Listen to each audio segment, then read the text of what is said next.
Assalamualaikum warahmatullahi wabarakatuh. Saya Putri Sesar Wulandari dari kelas 1 PK3 dengan NIM 96/2019-064. Saya akan menjelaskan tentang valuasi saham dengan menggunakan metode Benjamin Graham. Apa sih valuasi saham itu?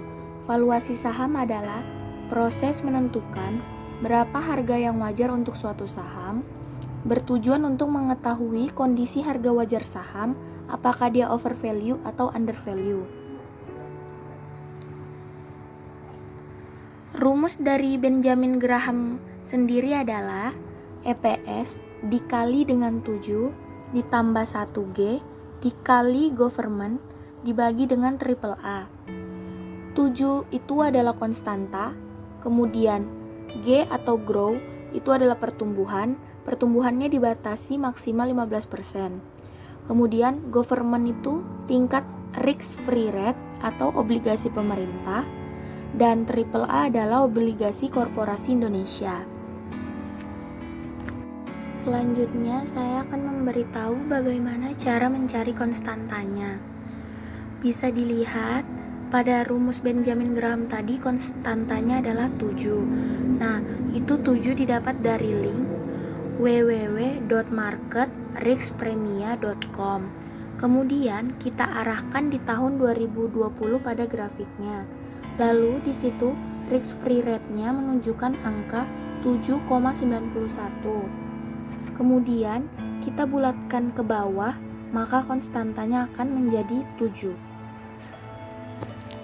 Kemudian sebelum kita menghitung dengan menggunakan rumus Benjamin Graham, kita harus menghitung CAGR-nya terlebih dahulu. Rumus CAGR itu sendiri adalah tahun akhir dibagi dengan tahun awal pangkat 1 bagi N-1 dikurang 1. Lalu laba saham tahun awal kita bisa lihat di lembarsaham.com. Pada tahun 2013, laba per sahamnya sebesar Rp94,35. Kemudian, laba per saham tahun akhir 2019 sebesar Rp106. Kemudian, kita masukkan ke dalam rumusnya. Rp106 dibagi dengan Rp94,35 dipangkat 1 dibagi 7 min 1 dikurang min 1 dan jangan lupa dikali dengan 100%. Hasilnya adalah 0,195. Jika dijadikan persen, hasilnya menjadi 1,95%. Oke, saya akan membandingkan perusahaan saya dengan perusahaan pesaing. Di perusahaan saya, Ades atau Aksa Wira Internasional, pada tahun 2017, earning per share-nya atau EPS-nya pernah mengalami penurunan. Kemudian, pada tahun 2018 dan 2019, earning per share-nya mengalami kenaikan. Kemudian kita lihat dividen yield-nya di perusahaan saya tidak membagikan dividen atau saham kepada pemegang saham. Lalu, ROE atau return on equity-nya sebesar 11,83%. Seperti yang kita ketahui, jika sebuah perusahaan ROE-nya lebih dari 10%, maka perusahaan tersebut mengelola keuangan perusahaannya dengan baik. Lalu kita lihat DER-nya atau debt equity ratio-nya. Dia sebesar 66 kali. Lalu kita akan membandingkannya dengan perusahaan pesaing. Kemudian saya akan membandingkannya dengan perusahaan KLBF atau Kalbe Farma. Di perusahaan KLBF bisa kita lihat earning per share-nya pada tahun 2017 sampai 2019 dia tetap stabil. Kemudian kita bisa lihat ROE-nya sebesar 16,28%. Seperti yang kita ketahui juga, jika sebuah perusahaan ROE-nya lebih dari 10%, maka perusahaan tersebut mengelola perusahaannya dengan baik. Lalu yang terakhir kita lihat DER-nya atau Debt Equity Ratio-nya sebesar 29 kali. Selanjutnya, sebelum saya akan menghitung menggunakan metode Benjamin Graham, saya akan memberitahu bagaimana cara mencari government atau obligasi pemerintah.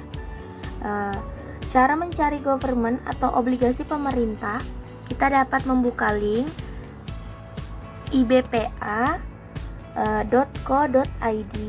Lalu kita ambil pada tenor yang ke-10. Di tenor yang ke-10 itu kita bisa lihat jumlahnya sebesar 8,0300. Nah, itu kita bulatkan menjadi 8,1.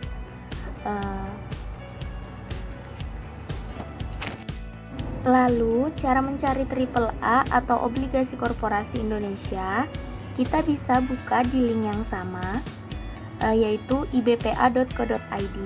Kemudian kita pilih yang obligasi korporasi Indonesia, lalu kita pilih yang AAA.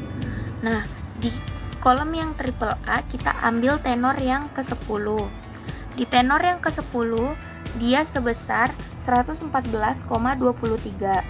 Nah, kita bulatkan menjadi 11,4. Kemudian kita masukkan ke rumus Benjamin Graham. Nah, tadi 106 dikali dengan 7 plus 1 kali 1,95 dikali 8,1 dibagi 11,4. 106 itu EPS-nya kita lihat dari RTI, 7-nya itu konstanta yang tadi kita hitung di awal, 1,95-nya itu didapat dari government-nya, kemudian 8,1 itu tadi kita lihat di link, dan 11,4-nya juga tadi kita lihat di link. Kemudian dijumlahkan, hasilnya 674,0744. Nah, kemudian kita bulatkan ke bawah menjadi Rp674. Oke, selanjutnya saya akan menjelaskan tentang margin of safety. Apa sih margin of safety itu? Margin of safety adalah selisih antara nilai intrinsik suatu saham dengan harga jual saat ini. Analisa terhadap margin ini sangatlah penting untuk mengetahui untung dan ruginya sebuah investasi. Atau bisa juga margin of safety itu berapa harga saham perusahaan yang pas untuk melakukan pembelian. Sekarang saya akan menjelaskan rumus dari margin of safety. Rumus dari margin of safety yaitu intrinsic value dikurang price dibagi intrinsic value dikali 100%. Untuk price-nya itu adalah harga saham yang terakhir dari perusahaan tersebut.